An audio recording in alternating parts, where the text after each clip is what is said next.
ఓం నమో భగవతే శ్రీరమణాయ. 2:1:46 మాట లేని నా మొర ఆలకింపవా. జగదీశ్వర శాస్త్రి గారిని నీవు చూచావు కదూ.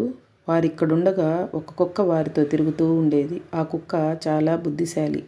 భగవానుని హాలులోకి ఆ శాస్త్రి దంపతులలో ఎవరు వచ్చినా వారితో వచ్చి పొన్నెమ్మలా కూర్చొని వారు లేవగానే లేచిపోయేది. దానికి ఆ గృహిణి దగ్గరే మరీ ఎక్కువ చనువు.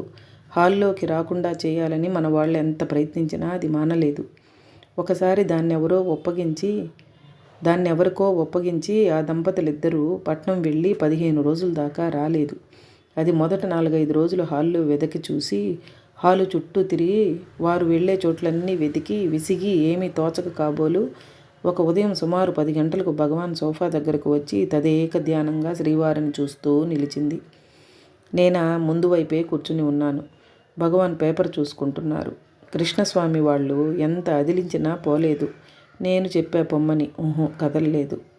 ఈ అలజడి విని భగవాన్ ఇటు చూశారు. దాని వాలకం, మన వాళ్ళ హడావిడి కాసేపు గమనించి పేపరు అవతల ఉంచి దాని భాష మౌనం వల్లనే గ్రహించినట్లుగా చేయి ఊపుతూ, ఏమిరా ఏమి, మా వాళ్ళు ఎక్కడికి వెళ్ళారని అడుగుతున్నావా?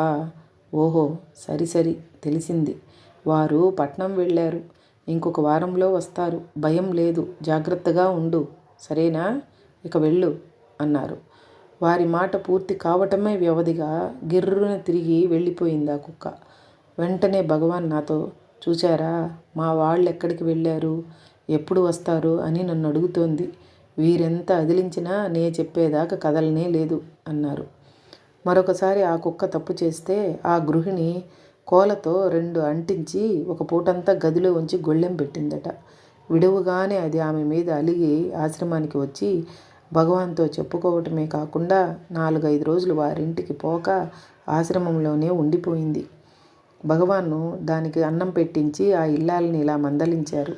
నీవు దాన్ని ఏదో చేసావు, లేకుంటే దానికి ఎందుకు కోపం వస్తుంది? నాతో చెప్పుకున్నదే, ఏం చేశావు అన్నారు. కడక అమ్మ భగవాన్ సన్నిధిలో తన తప్పు ఒప్పుకొని దాన్ని బతిమలాడి తీసుకువెళ్ళిపోయింది. హరే రమణ.